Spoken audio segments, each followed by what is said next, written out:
friends. Today we're going to be making a penguin that lives in Antarctica. Down in Antarctica, you can see the Southern Lights. Sometimes they're called the Aurora Australis. They're very beautiful lights that stream colors through the sky. So we're going to make those with paint today. We're going to make our penguins out of paper. So here's the tools that I'm going to use.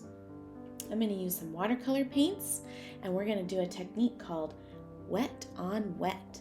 Then I'm going to use these colorful papers to make my penguins.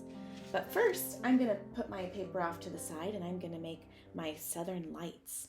So Southern Lights are when beautiful rainbow colors kind of stream through the night sky on the southern pole, the South Pole. And so what I'm going to do is I'm going to get my paper wet, and I'm just going to put lots of water all over my paper. And you want to go kind of fast so that your water doesn't dry before you can get any paint on there. But this way, when I put my wet watercolor paints on my wet paper, they'll all blend together and bleed into each other, and it will look really beautiful, just like the Southern Lights do. So I think that's pretty wet. So I'm going to kind of stream around all my puddles so that my whole paper is really wet. Then I'm going to use lots of colors. You can choose if you just want to use a few colors or if you want to use all the colors in your paint tray. I would not use any black or brown because they'll just make it look muddy and dirty. But do you see when I put some of this red onto my wet paper, how it kind of bleeds all up? That's because my paper is wet and my paint is wet. So I'm just going to keep doing that. But I want to put it all over so that I can then mix in whatever other colors I might want. So maybe I'll make some orange coming over here. And I want to make sure that I wash my brush off if I'm getting any mixed colors on my paper.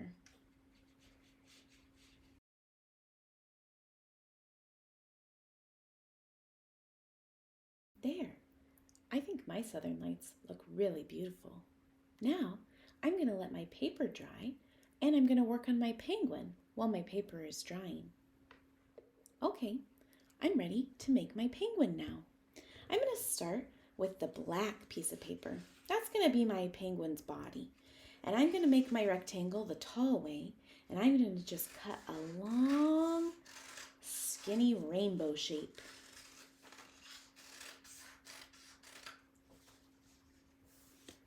There, I think that looks good.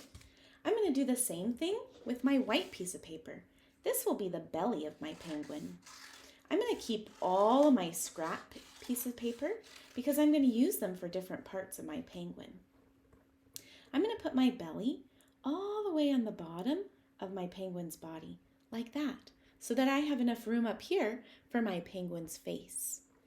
Then I'm going to use the scraps of my black piece of paper to make some wings for my penguin. So I'm going to just cut off the corners and I'm going to put them on the side for little triangle flippers. Then I'm going to do the other side. There, I think that will be good. Then I'm going to use my white piece of paper and I'm going to take the scraps from the top to make some eyeballs for my penguin. I can do two kinds of eyeballs. I can make another rainbow shape, or I can just cut out a circle. I like to do circles, so I'm going to fold my scraps over so I can have two pieces of paper together, and I'm just going to cut a circle-ish shape out. It doesn't have to be perfect, because I just want it to look like two ovalish, roundish shapes for my eyes. There, I think that looks good. I'm going to take my orange piece of paper and I'm going to cut the corner off to make another triangle for my beak because penguins are birds. So I'm going to just cut a little triangle there and then I'm going to turn it around and make sure it fits on my penguin before I can get my glue out. Yeah, I like that. I can do the same thing for feet.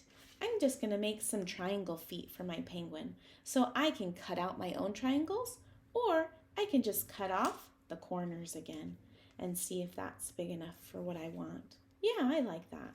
So I'm just going to cut another one, and I think I'm ready to start gluing. Did you notice my penguin's eyes don't have any pupils, so he can't see yet? I'm just going to use a flare pen to make some eyeballs in there. So I'll just draw those on really quick so my penguin can see where he's going. There! Now I'm ready to glue him on to the background that I painted earlier. Now that my Aurora australis is all dry, I can start gluing on my penguin. When I'm all done, I'm going to write a fact, a true sentence about penguins that I've been learning about. So I'm going to leave enough room up at the top of my paper for my sentence, and I'm going to glue my penguin on the bottom of my paper. Remember, when you're using glue, you always want to put the glue on the smaller piece of paper.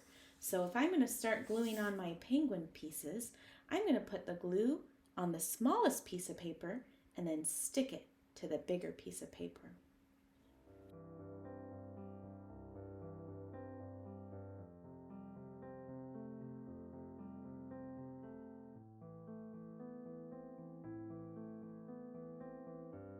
There, my penguin is all done. I'm going to use a sticky label that's 2 inches by 4 inches long to write my fact about my penguin. That way, I can just stick it on the top and I don't need to glue it out. I'm going to write, penguins use their feathers for camouflage because the black and white feathers help them blend in the ocean, even if predators are looking from the top or the bottom, and they can hide really well because a lot of predators like to eat penguins for lunch. I hope that you had fun creating with me today. Thanks for watching.